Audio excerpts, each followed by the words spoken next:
Bienvenidos y bienvenidas al Magazine de OVE. Hoy tendremos un programa muy reivindicativo, de esos que llamamos nosotros Pegado a la Calle. Y de vías públicas vamos a empezar hablando de nuestro programa en la sección Discapacidad y Familia de Lucía Ballesteros, pero del mal uso de los denominados aparcamientos para conductores con movilidad reducida. Decía bien Lucía, el mal uso de esos aparcamientos que tenemos por toda la ciudad, en centros comerciales, y que se lo saltan a la torera. Lo ha definido perfectamente, vamos, mejor imposible. Sí, bueno, llevamos muchísimos años, esto es día a día, esto es un problema que día a día, a lo largo del tiempo, todavía no se conciencian. Creo que hay que hacer una buena campaña de sensibilización hacia ese tipo de reservados, porque como norma general, Domingo, no lo respetan en colegios, no lo respetan en centros comerciales, no lo respetan en centros de ciudad.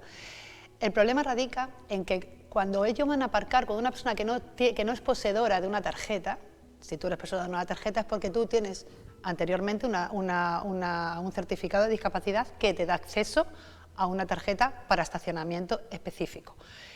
Detrás de ese aparcamiento hay una vida, detrás de ese aparcamiento hay problemas inclusivos para llegar a donde queremos ir, por eso tenemos esos aparcamientos exclusivos para las personas con discapacidad o personas dependientes mayores que ya tienen también una discapacidad mayor de 33 y también se le adjudica.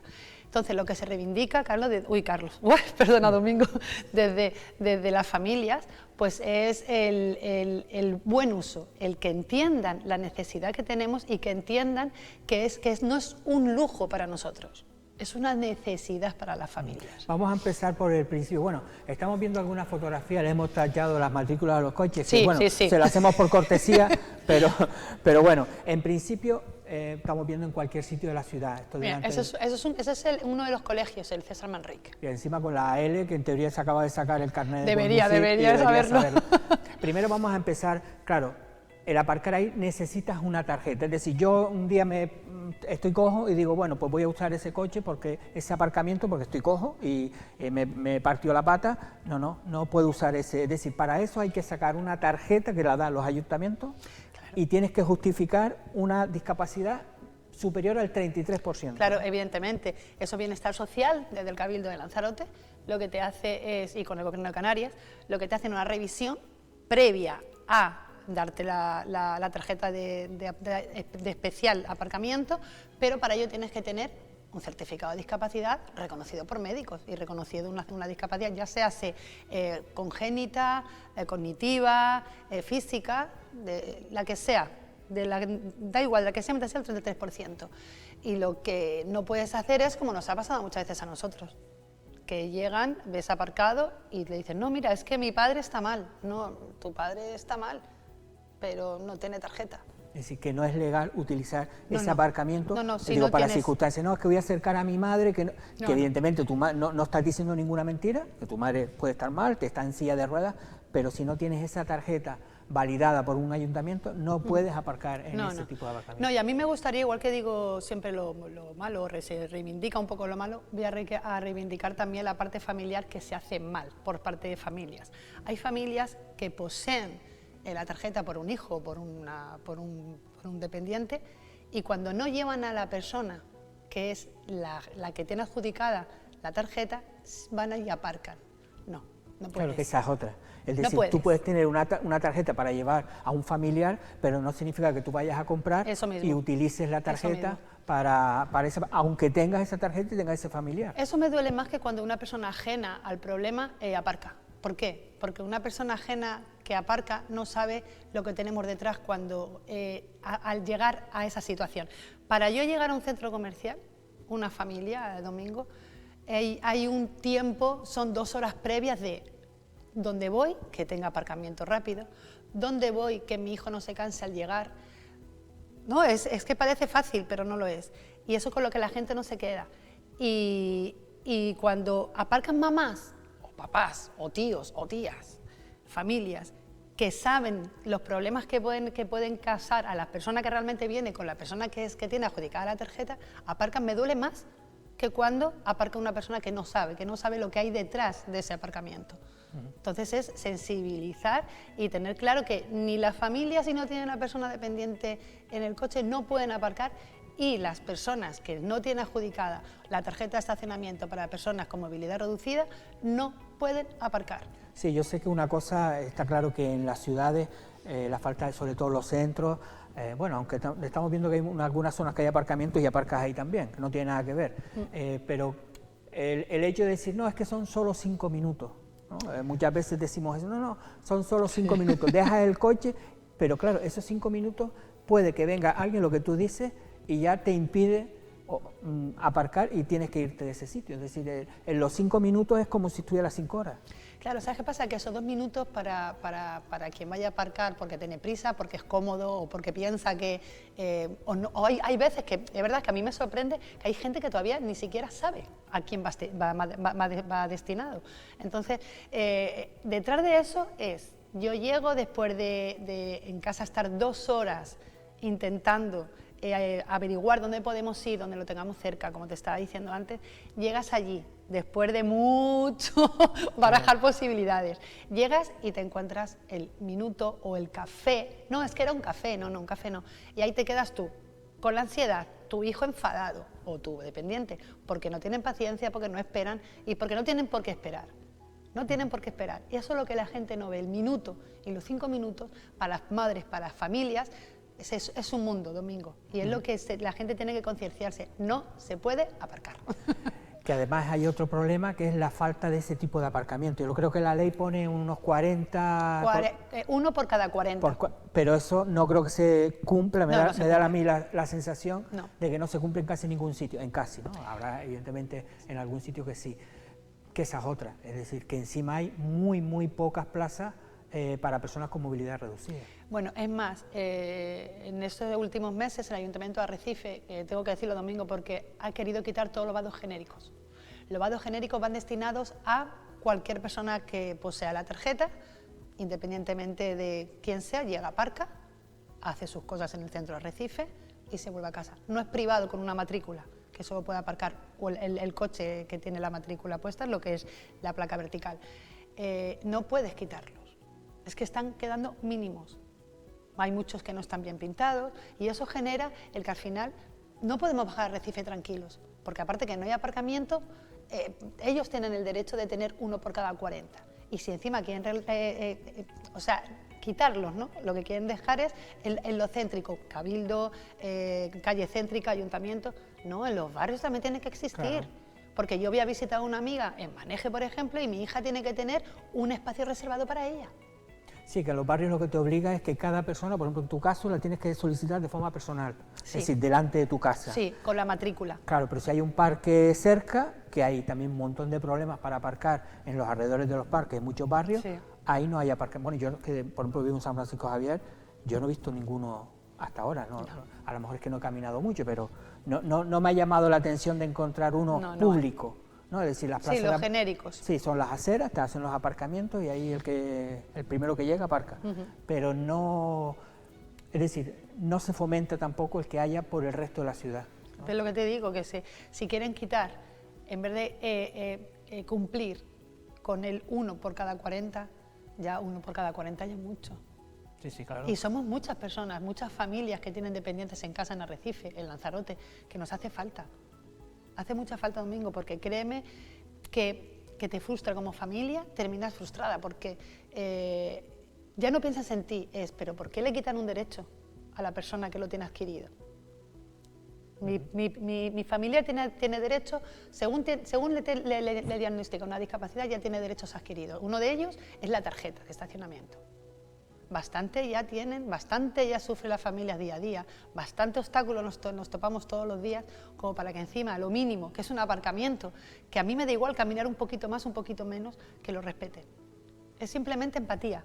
Que después ya entramos en el problema más profundo, es decir, tienes el aparcamiento y después sales con la silla de ruedas y después ya es otra odisea llegar al sitio donde tú puedes llegar, porque encima, sí. Que si hay coches en la acera mal aparcados o las aceras que no cumplen, las rampas que a veces tú dices, bueno, ¿y por dónde subo?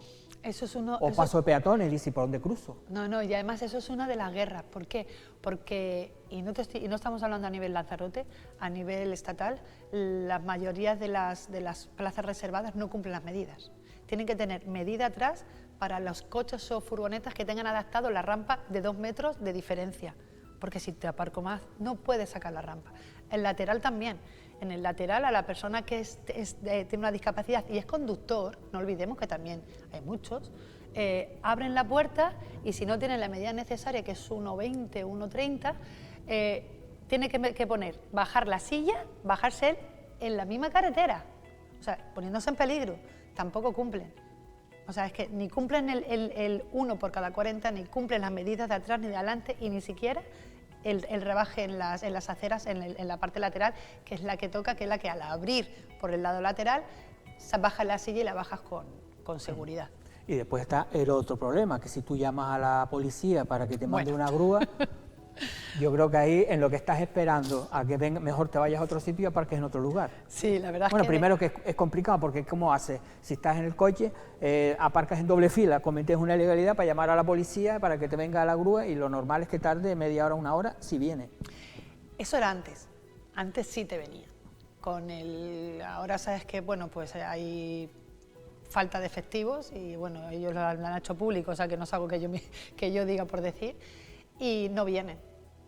No vienen, Domingo, no vienen porque yo he llamado a la policía, no vienen, compañeras en colegios no vienen, pero es que el problema es que ellos mismos hemos visto coches de la policía aparcados en vados reservados, hemos visto coches de instituciones con el logotipo aparcados en los vados y si desde las instituciones no generan un ejemplo, no, pues y al lo final llevamos mal. El conductor si sabe que aparca y no tiene consecuencias, pues dice, bueno, como sé que la policía no va a venir, como sé que una grúa no va a venir, me va a dar tiempo perfectamente de hacer las compras y después coger el coche.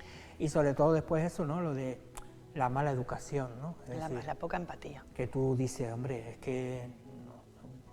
yo sé que hay un problema, que no hay aparcamiento, pero no. Pues aparca 1 kilómetro más allá. Pero es que ¿sabes qué pasa, Domingo? Que el próximo puede ser tú, me refiero, o un familiar. Sí, sí, no. En esto Es que nosotros vamos a ser dependientes si avanzamos en edad. Bueno, a lo mejor algún día lo vamos a necesitar. Entonces te vas a acordar de cuando aparcabas y creabas un problema en una familia, porque es un problema. Yo la verdad que no sé cómo el uso de las tarjetas, ¿tiene la matrícula o tú puedes repartirla por tus familiares si un día tengo que decir no, yo no? Claro, eso va en coche. O sea, mi hija tiene la tarjeta de estacionamiento, pero esa tarjeta lleva su foto, su DNI, pero la tarjeta se cambia de vehículo. Puede cambiarse. Claro, puede cambiarse. Lo que sí tiene la matrícula es el vado en casa, para que no sea genérico que pueda aparcar cualquiera, sino exclusivo nuestro. Que eso es otra, las tasas son enormes, son 300 euros, Domingo. ¿No son gratuitas? No. Deberían porque es un derecho adquirido, pero depende de los ayuntamientos. Cada ayuntamiento tiene una ordenanza, la más cara es Arrecife. Son 300 euros por pintar, o sea, 150 por pintar y 150 por lo que es la vertical con el símbolo y la matrícula. Son 300 euros que las familias tienen un derecho adquirido. ¿Pero después tienes que pagar todos los años el impuesto? Todos los años 150 euros. Ah, pues yo pensaba que era... Bueno, pues otra discriminación. Hombre, a ver, está claro que a lo mejor también habría que hacerlo por rentas, ¿no? Sí, sí, claro, totalmente. Si yo gano 200.000 euros al año, aunque tenga una persona con movilidad reducida, dirá, mira, tú puedes pagártelo, ¿no? Pero lo lógico será pues, analizar las circunstancias de cada persona, ¿no? Claro, pero es que eso se ha puesto ya de hecho soy consciente de que se ha llevado de esa manera, pues para si ganas 3.000 y hay que pagar, si hay que pagar tasa al ayuntamiento, oye, los tenemos que contribuir de una manera o de otra, pero no 300 euros, Claro. 150 euros por pintarte y otros 150 por la placa vertical. Y a través de servicios sociales no se hace un... Hasta que no cambien las ordenanzas no podemos hacer nada. Si cambia la ordenanza sí podríamos hacer, pero si no cambia la ordenanza y estamos obligados a pagar 300 euros, hombre, los asuntos sociales te ayudan, pero tienes que ser familia vulnerable. Para ser familia vulnerable tienes que estar sin dinero para comer, ya créeme. Entonces son pasos que siempre nos ponen una zancadillita ahí para que sigamos sin avanzar. Ayer me acordé de ti porque tuvimos al concejal de Parques y Jardines del Ayuntamiento de Yaiza, y parece que se han puesto las pilas para hacer parques inclusivos. Pues ellos sí, a mí me tiene sorprendida, porque la verdad es que el Ayuntamiento de Yaiza es uno de los que más está cumpliendo. Hay que decir lo bueno y lo malo. siempre. Sí, sí. Y bueno, ellos hace poco dieron una charla de parques inclusivos. Por eso vino aquí para hablar de eso. Sí, yo lo sabía, aparte tengo el informe, lo he leído y es espectacular. Creo que si ellos siguen de esa forma, pueden ser un gran ejemplo para el resto de ayuntamientos. La verdad es que el ayuntamiento de Yaiza, junto con asociaciones que se crearon en Yaiza, bueno, más creciendo Yaiza, mi hija va y es espectacular. Y junto con ellos están trabajando muy bien y a ver si con ellos damos ejemplo a otro municipio. Bueno, es decir, que por lo menos vemos que a veces se van recogiendo pequeños frutos, ¿no? Pero mira, hay que estar. Sí, no, eso sí, eso sí. Si no estamos, yo te digo que no conseguimos. Pero sí, cada vez somos más. A mí estoy contenta porque poco a poco, Domingo, se va consiguiendo cositas. Pero esas cositas se consiguen estando ahí, para que se nos escuche. Que al final es una pena que tengas que estar todos los días para cumplir con tus derechos, pero bueno, estamos en esta sociedad y eso no mismo, pero es que lo que nos toca vivir, al final es una educación, yo siempre lo digo, una educación social y una educación institucional. Durante muchísimos años hemos sido los olvidados, o sea, si había una partida no la han aprovechado el 100%, no había tanta reivindicación, no salía tantas familias. La discapacidad cada vez es más visible. Estaba oculta. Claro. Han existido siempre. Sí, total, pero muchas veces oculta. se ocultaban las propias familias, ocultaban... Hombre, porque era otra forma, otra mentalidad, es que la evolución de la sociedad pues ha hecho que al final, pues poquito a poco vayas consiguiendo. Que hay mucho que hacer, por supuesto, que se consigue, por supuesto, pero hay muchas cosas que hacer. Bueno, Lucía, hasta la próxima ocasión y ya tendremos otro tema interesante que nos trae. Muchísimas gracias. Y nosotros ahora vamos a continuar con el tiempo. Vamos a ver la predicción para hoy y para mañana.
Un barrio olvidado, vivir en la frontera.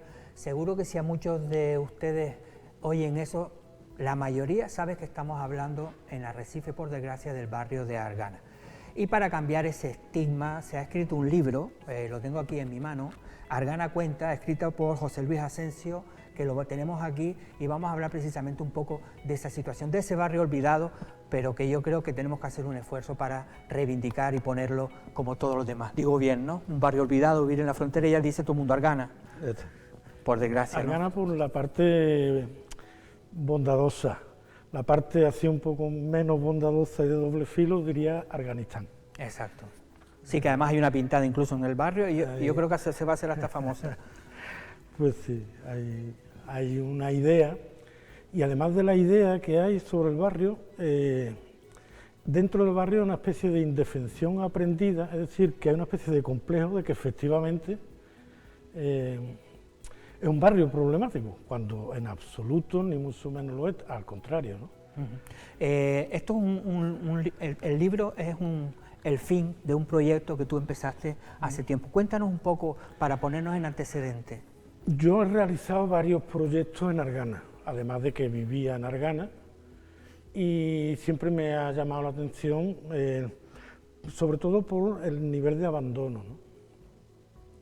Entonces el libro, más allá de las cifras, el proyecto en sí, vamos, nace de la necesidad de contar las vidas, los testimonios, las experiencias de la gente y desvelar de cierta forma lo que los datos, lo que las estadísticas no cuentan.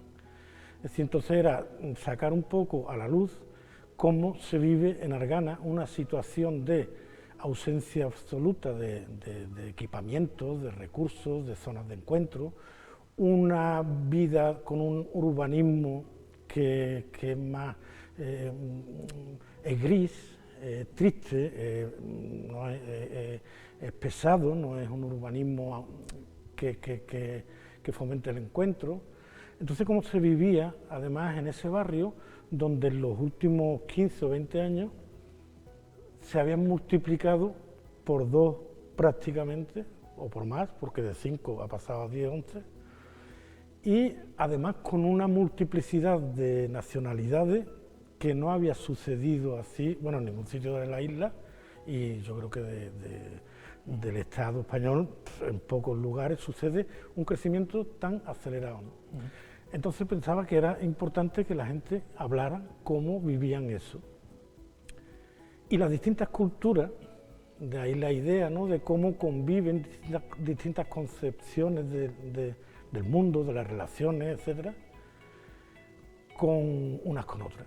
Entonces a partir de ahí surge la idea y a partir de ahí pues una serie de entrevistas que quedan grabadas en un documental, creo que son unas 70 horas, de las cuales se van sacando.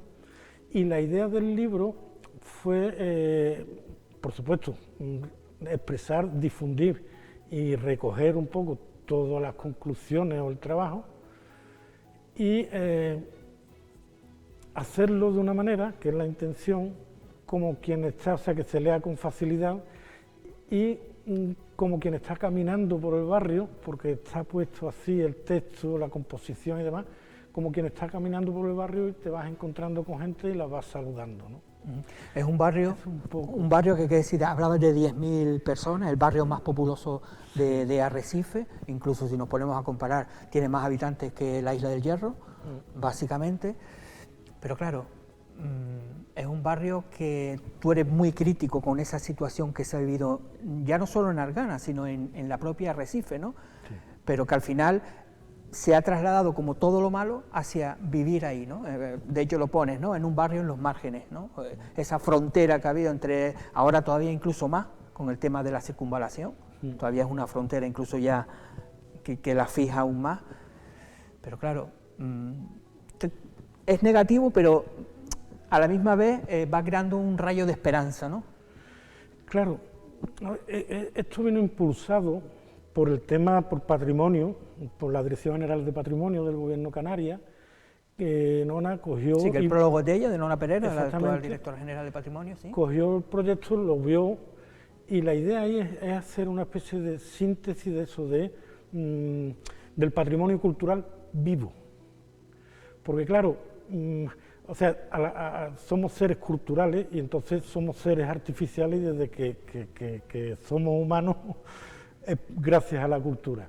Entonces la idea era ver un poco cómo se vivía, como comentaba antes, y entre otras cosas, efectivamente, hay una diferencia entre la realidad que pinta la economía, la realidad que pintan muchos medios o que se difunde, la realidad que pintan los partidos políticos y la realidad de la vida, de la biografía, que eso es que no tiene nada que ver.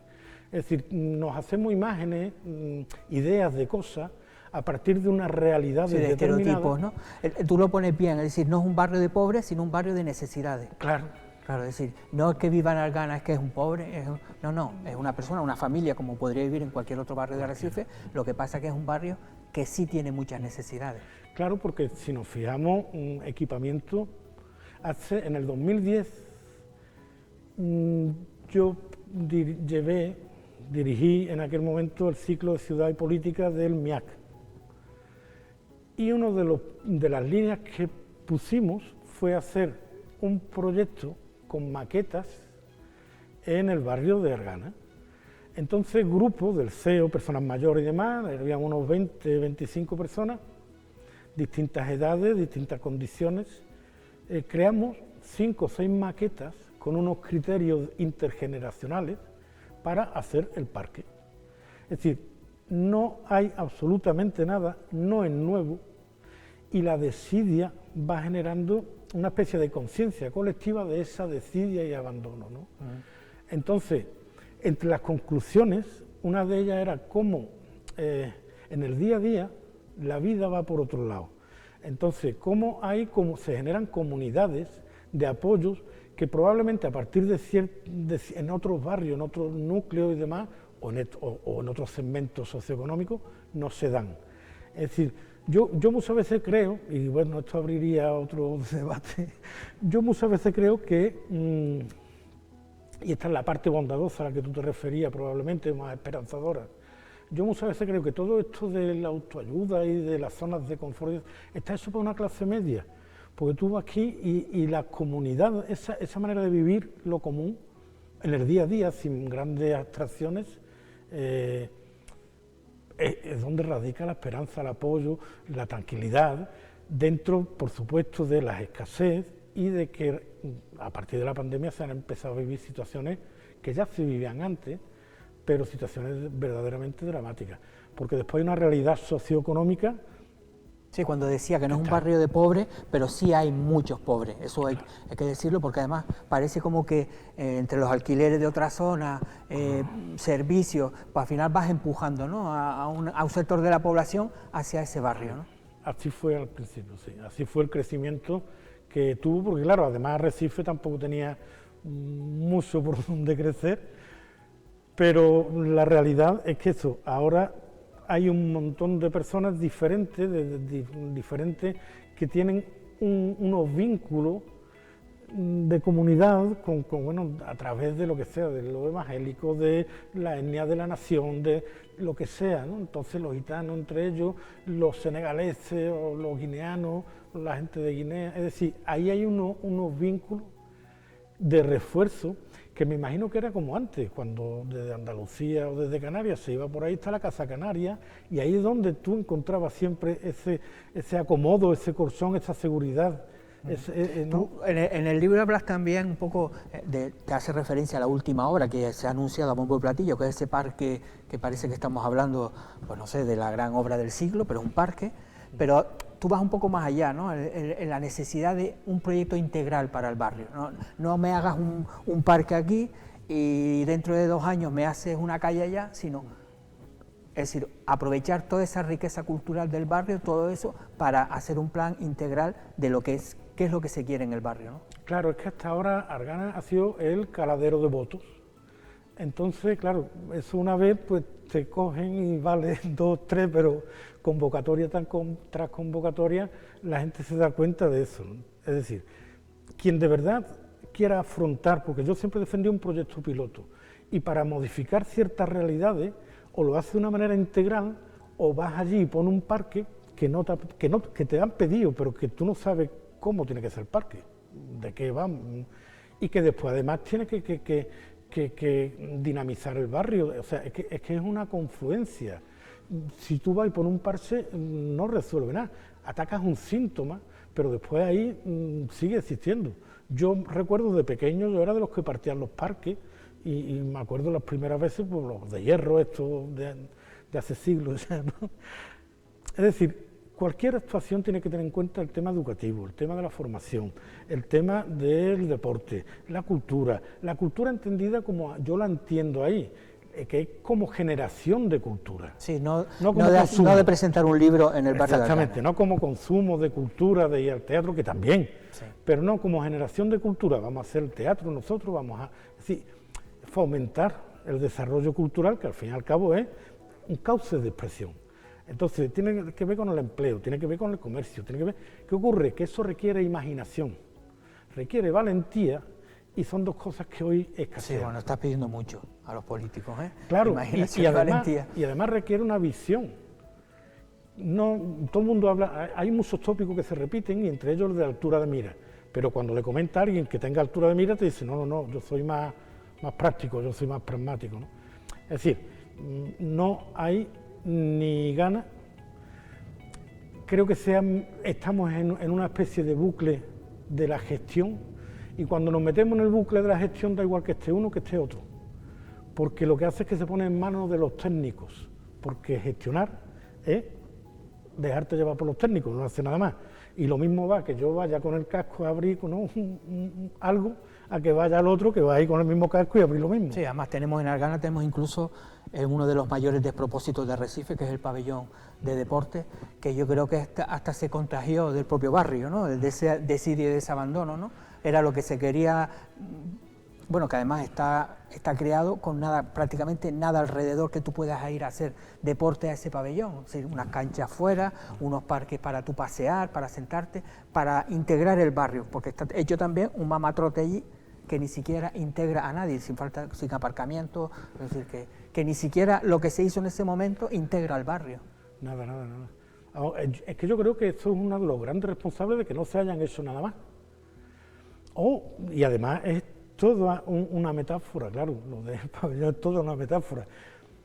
Yo ya conocía el barrio antes del pabellón, y ya vivía allí, y cuando se puso el pabellón, cuando se inauguró y no había aparcamiento y demás, que fue, es decir, todo ha sido un despropósito.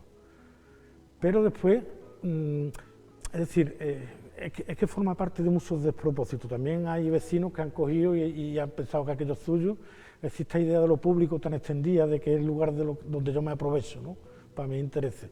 Eso está también, no solo en las instituciones, o sea, me refiero a que no hay solo desde los grupos, los partidos, sino que también está en muchos ciudadanos, que les da igual, ¿no?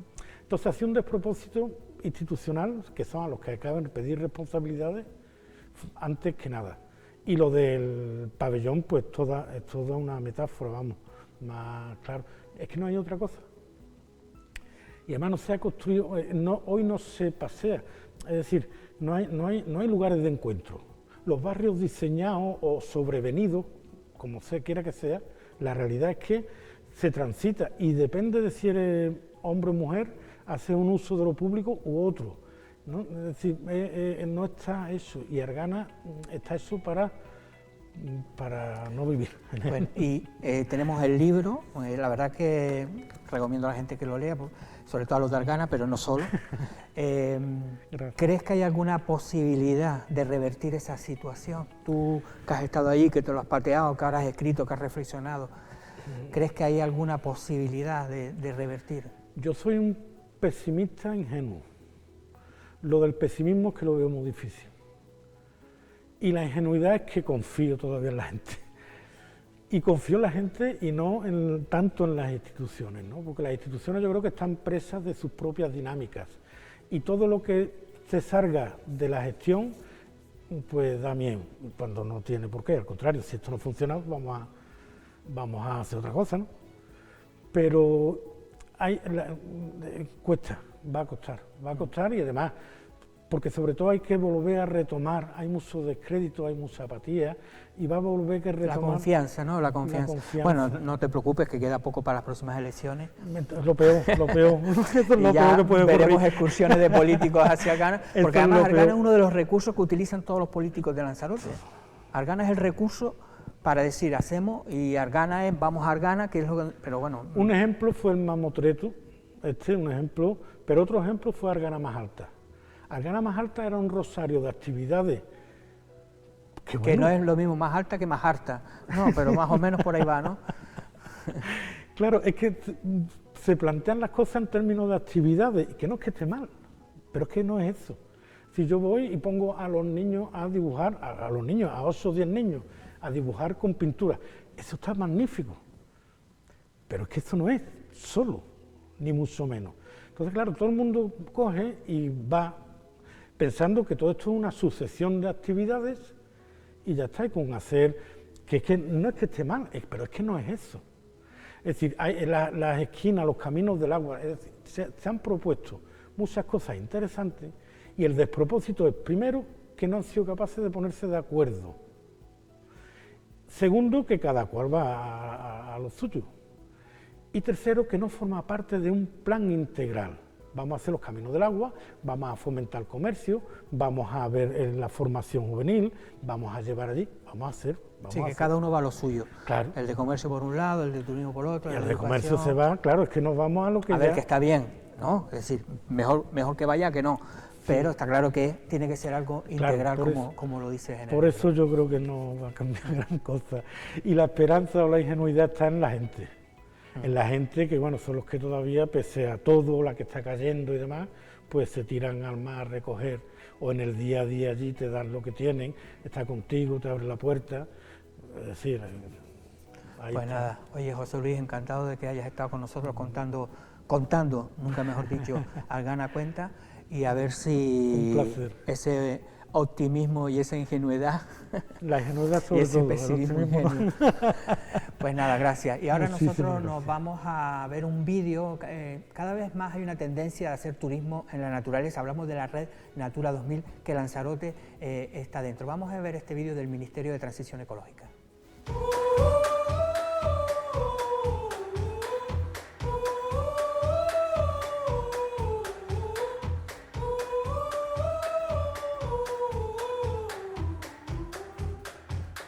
Bienvenidos a Viajeros Natura 2000.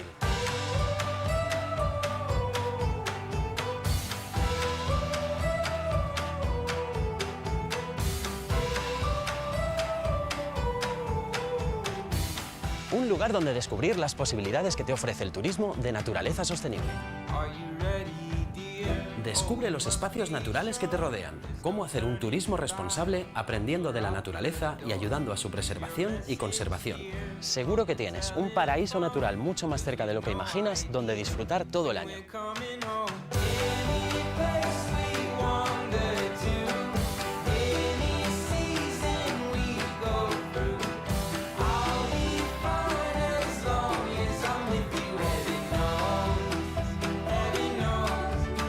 ¿Sabías que la Red Natura 2000 es la principal apuesta de la Unión Europea para la conservación de la biodiversidad y la mayor red de espacios protegidos del planeta?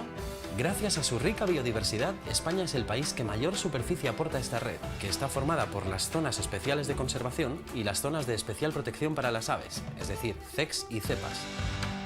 Y es que España alberga los mayores niveles de biodiversidad de Europa, casi un tercio de las especies de fauna y flora, la mitad de los hábitats de interés comunitario y 2/3 partes de las aves del continente. Solo en España hay más de 1.800 espacios protegidos que forman parte de la Red Natura 2000, casi un tercio de nuestra superficie terrestre y cerca de un 9% de nuestras aguas marinas. Acompáñame a descubrir el sello Turismo Sostenible Red Natura 2000, un distintivo que garantiza nuestra contribución a la conservación de los valores naturales mientras disfrutamos del turismo de naturaleza. Diferencia aquellos espacios de la Red Natura 2000 y empresas turísticas comprometidas con la sostenibilidad que contribuyen a la conservación de su entorno de forma práctica, garantizando a los visitantes una mejor experiencia y la satisfacción de estar cooperando en su preservación.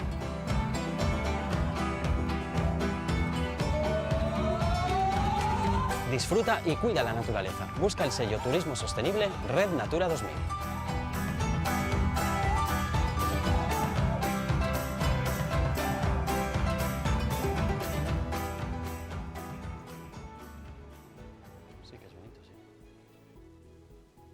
Bueno, este sábado tiene lugar el Día Mundial de la Justicia Social y precisamente en la calle Real, en la Casa Amarilla, va a haber una concentración para exigir básicamente un pacto mundial por la migración y evitar las muertes, las miles de muertes que cada año se producen en el mar de personas que intentan llegar a lo que nosotros denominamos el mundo más justo, el nuevo mundo, pero que al final somos como un tercer mundo, iba a decir. Tenemos con nosotros a Miguel López, que eres uno de los portavoces de la Asociación Pro Derechos Humanos. Sí, Pro Derechos Humanos de Canarias. De Canarias. Decía bien, este sábado es el Día Mundial de la Justicia Social que parece que no tenemos mucho, y sobre todo se enfoca este año al tema de las migraciones, ¿no? de un pacto mundial que está firmado pero que no se cumple, y evitar las miles de muertes en el mar, ¿no? Sí, el tema que está ocurriendo sobre todo aquí a nivel de Canarias, lo que más digamos afecta a la justicia social es el tema de la migración, ¿no? Estamos en una crisis internacional. Lo que está ocurriendo ahora mismo en Canarias no es una cuestión local, sino que afecta tanto a España como a la Unión Europea y lo que viene a ser el continente africano en general. Ustedes han dado una serie de datos, ¿no? Este año más de 4.000 personas, bueno, el año pasado más de 4.000 personas, que se sepa, porque seguramente es una cifra que posiblemente aumentará el número de desgracias personales, unas 4.000 personas que han perdido la vida en el mar. Sí, es una cifra, bueno, es una barbaridad, ¿no? Es altísima. Estamos hablando de que el año pasado, en el año 2021, sobrevivieron a este viaje, a la ruta atlántica hasta Canarias, 20.000 personas y fallecieron, se estima, porque como bien has dicho, son estimaciones, más de 4.000 personas. Aparecieron más de 1.000 cadáveres en el mar, pero los otros 3.000 hasta llegar a los 4.000 son los cálculos que se hace de desaparecidos. Que claro, si desapareces en el mar, realmente no tienes dónde esconderte, estás ahogado. Entonces se consideran, hay organizaciones que consideran como fallecidos. Claro, la solución está claro que no es fácil, no es una fórmula que de un día para otro se cumple, por eso ustedes piden una respuesta integral, no solo hacer un centro de atención de migrantes aquí o de tener la Cruz Roja que los recibe, los atienda de forma humanitaria, sino algo más conjunto, ¿no? Hablaba antes con el anterior invitado de la solución de Argana y decía lo mismo, un pacto integral, no, una respuesta integral. En este caso es igual, ¿no? Una respuesta integral. Claro, esto, como comentaba, es un problema internacional y si no hay una respuesta de las administraciones públicas a todos los niveles, locales, nacionales e internacionales, no se puede al menos ir, no voy a decir solucionando, pero sí, digamos, los problemas más graves, al menos ir paliándolos, ¿no? Porque bueno, pues están implicados desde actores, empresas multinacionales en los países del tercer mundo o países en vías de desarrollo, que van, digamos, explotando los recursos que hay allí sin crear una verdadera riqueza en esos países, y entonces esa población en muchos casos tiene que emigrar. Ya no vamos a entrar en la cuestión de refugiados, o podemos entrar, pero estamos hablando que una cuestión son los refugiados de guerra o refugiados de conflictos armados, y otra cuestión son las personas que emigran porque no ven posibilidades de desarrollo social y económico en su tierra, ¿no? Y hay que partir de la base que emigrar no es un delito. Que muchas personas piensan que todo el que es inmigrante hay que meterlo en un centro de inmigración meses o años y como si estuviera en una cárcel, y no es un delito. No solo no es un delito, sino que es un derecho que está reconocido en la Declaración Universal de los Derechos del Hombre, que España ha firmado hace ya muchas décadas. Entonces, criminalizar un acto que al final es un derecho que todo ser humano o que está reconocido tenemos, pues es darle la vuelta a la realidad.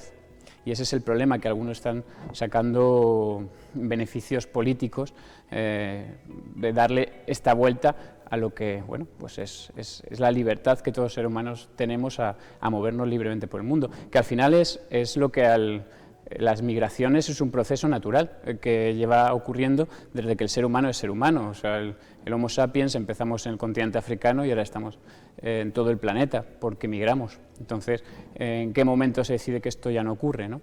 No, y además, si por ejemplo en España, solamente con rascar un poquito en nuestra historia y en Canarias, sabemos que la migración ha estado en nuestro ADN, como se suele decir, claro, ¿no? Es decir, Sudamérica, Europa, bueno, no estamos libres de decir que nunca hemos sido migrantes. No, actualmente, de hecho, ahora mismo, podemos remontarnos un poco hacia atrás, pero ahora mismo hay cientos de miles de españoles que están trabajando o buscando trabajo tanto en Alemania, Francia, Gran Bretaña, por hablar de los países en los que más volumen de españoles está habiendo, pero vamos, en Sudamérica, por ejemplo, Argentina, ha habido unas colonias españolas importantes, y a nivel local de Canarias, pues hay unas relación con Venezuela, por ejemplo, de familias que tienen la mitad. Hasta hace poco se le llamaba la octava isla, sí, ¿no? que ahora ya se la ha cogido la Graciosa, afortunadamente, pero esa relación entre muchísimos países americanos con Canarias, bueno, Uruguay, claro, prácticamente fundada por canarios y lanzaroteños. Hablabas un poco en este de expatriado o migrante, el tema de la concesión de visados, porque hablamos y distinguimos a veces entre el migrante que viene en patera y el que viene en avión, ¿no? Como el que viene en avión es el bueno y el que viene en patera es el delincuente. Sí, y el turista, ¿no?, que viene a visitarnos, como es rico y tiene dinero, pues eso vamos a hacerles todo un sistema de servicios para que se deje aquí su dinero. Sin embargo, el que viene a trabajar ya es sospechoso de que puede que en el fondo no venga a trabajar, sino que viene a hacer otras cosas malas, ¿no?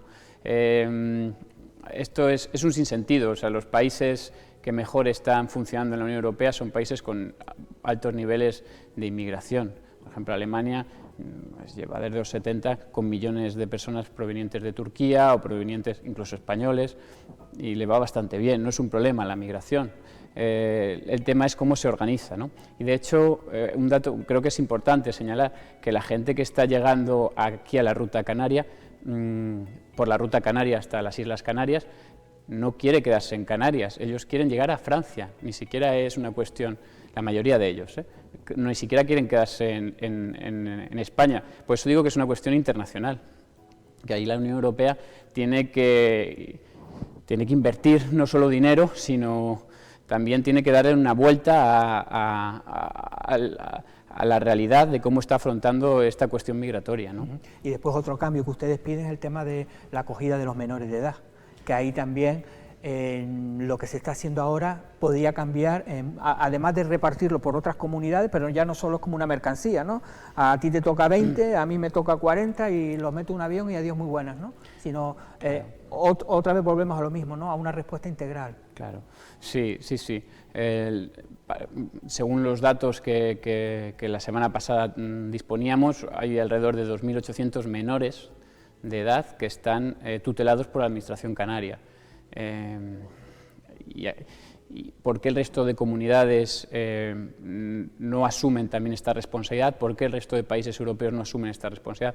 ¿Por qué se está dejando solo a la comunidad canaria que afronte una cuestión que no es propia de esta comunidad, sino es un problema internacional? La Comunidad de Madrid se ofreció a acoger a 5 menores de esos 2.800.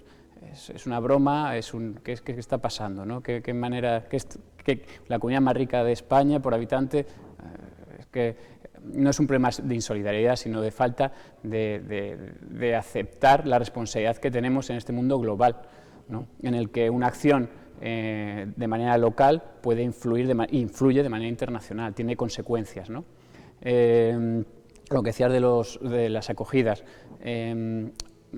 por lo visto hay una cuestión importante, que es el tema de por qué los menores de 6 años están en centros de menores cuando deberían estar en familias de acogida por la ley española, ¿no? Sí, fomentar también eso, ¿no? El acogimiento familiar, que eso, yo estoy seguro que muchas de las familias querrían también hacerlo, pero al final la burocracia impide en muchas ocasiones que tú puedas decir, oye, tengo a este niño durante unos años para que esté en una familia, y eso yo creo que por ahora es muy complicado. Es muy complicado. Entendemos que hay una gran responsabilidad por parte de las administraciones que tutelan a estos menores de dar esta tutela a familias que, bueno, deberían, pues tiene que haber un estudio social previo de estas familias, tiene que haber un seguimiento, porque es una responsabilidad muy grande, ¿no? Estamos hablando que de estos menores no acompañados, algunos que pueden tener edades muy tempranas, de muy pocos años, incluso ha llegado alguno de pocos meses. ¿Cuál es la razón por la que están yendo en embarcaciones en las que ellos mismos no pueden pagarse su viaje? Probablemente tiene que ver con que son objeto de trata de personas. Podríamos estar hablando incluso de tráfico de órganos. O sea que son cuestiones muy importantes que que hay que tratar con mucha seriedad, ¿no? Y sobre todo después también el tema de la edad, ¿no? Determinar si yo tengo 18 o tengo 17 años, ¿no? Esos estudios que ustedes también dicen que hay que modificarlos, ¿no? Bueno, sí, han salido, hay diferentes estudios en los que explican que a veces las pruebas que se hacen a los menores son muy invasivas hacia ellos, y entonces hay que ver, hay que adaptar el sistema, digamos, de reconocimiento de los menores para la realidad cultural de las personas que están llegando, ¿no? Para no ser invasivos o para no provocar mayores problemas, por ejemplo, psicológicos que los que ya traen, porque hay que recordar que el viaje es muy duro, muere mucha gente, como hemos hablado, y no solo en este trayecto tan corto, sino que hay personas que llevan años recorriendo sí, que no hablamos solo marroquíes, eso es. Sin menores que a lo mejor han tenido que recorrer miles de kilómetros para llegar a la costa de Marruecos y coger una embarcación, y después el símil que se hace menor delincuente, básicamente muchísimas veces, es decir, eres un menor que llegas en patera y ya eres un delincuente que vas a cometer todo tipo de robos en la isla de Lanzarote o en cualquier otro lugar. Claro, hablamos de menores, claro, hablamos en muchos casos que los de habrá, niños, como todos. Sí, pero al final un niño o un menor se va convirtiendo, va digamos, actuando de una manera fuera de la ley. ¿Por qué? Porque quizás no está siendo bien tutelado, ¿no? Estamos viendo los casos de la Comunidad de Madrid o Baleares o Valencia, donde ha habido abusos sexuales hacia los menores tutelados, y tiene que ver muchas veces con la falta de medios, de personal, para atender a estas personas, ¿no? Entonces, al final, en una casa, en un entorno familiar, es fácil ir educando, o es más sencillo, digamos, que en un establecimiento público o de la administración pública, en donde hay más menores, pues la tutela es diferente, ¿no? Y tiene que hacerse con más medios, faltan medios. Sí, porque al final siempre se dice lo malo es lo primero que se pega.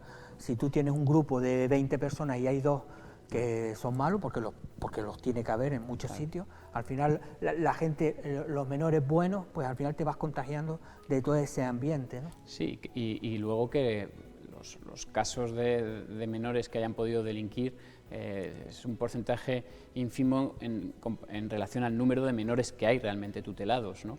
Entonces incluso hay experiencias muy buenas que están teniendo en algunos pueblos de lo que hoy en día se llama la España vaciada, con centros de menores que se han instalado allí, centros de menores no acompañados, extranjeros no acompañados, y bueno, pueblos que estaban con edades medias de 60, 70 años, les ha supuesto rejuvenecer toda la comunidad, y las personas, los vecinos que están allí están encantados con ese centro que hay, porque también el entorno rural no es lo mismo que un entorno urbano para los menores también, para ir desarrollándose y creciendo, ¿no? Claro, pero al final está este lenguaje que se utiliza muchas veces políticos y muchos ciudadanos de que vas a abrir un centro de menores y ya lo primero que hablas es de inseguridad, ¿no? Entonces, claro, si ya vas creando ese run en la sociedad, claro, pues al final es lo que vas transmitiendo, ¿no? Claro, sí, estoy totalmente de acuerdo. Al final son estrategias también políticas, ¿no? Que para ir consiguiendo votos. Los centros de menores, simplemente con medios humanos suficientes, no tienen por qué haber un problema de criminalidad en su interior. O sea, el tema es que los medios son muy escasos y a la comunidad canaria se le ha abandonado, o se la ha dejado muy sola. Se están enviando siempre, o sea, el año pasado en Lanzarote llegaron unas 1.700 personas en pateras. El año pasado, no, disculpe, el año 2020. El año 2021, 5.000. 1.700 a 5.000. Cuando se esperaban que viniesen durante ese año la misma cantidad, otras 1.700, ha desbordado todas las previsiones y las capacidades de acoger de una manera digna a estas personas.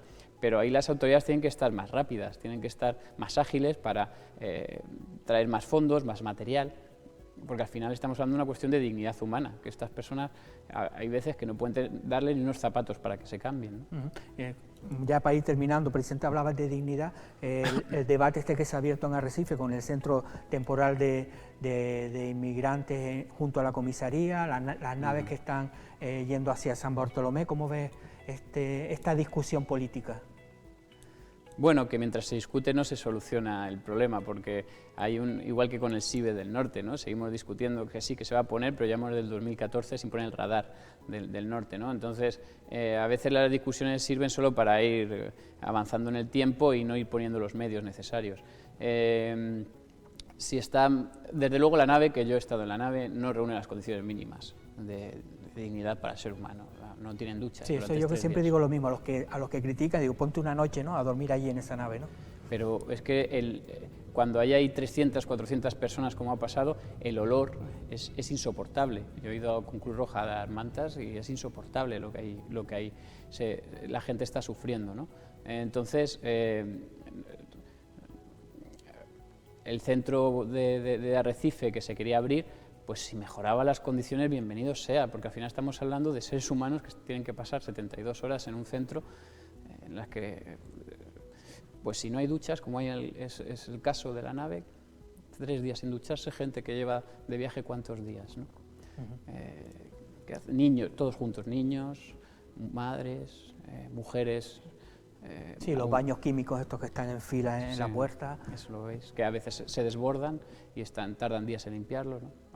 A mí me parece bastante escandaloso y por eso quizás les interesa mantenerlo fuera de Arrecife y que no se vea, ¿no?, lo que está ocurriendo, que en vez de en el centro donde puede haber más gente, vecinos, que lo vean y digan, pero ¿qué está pasando ahí?, ¿no?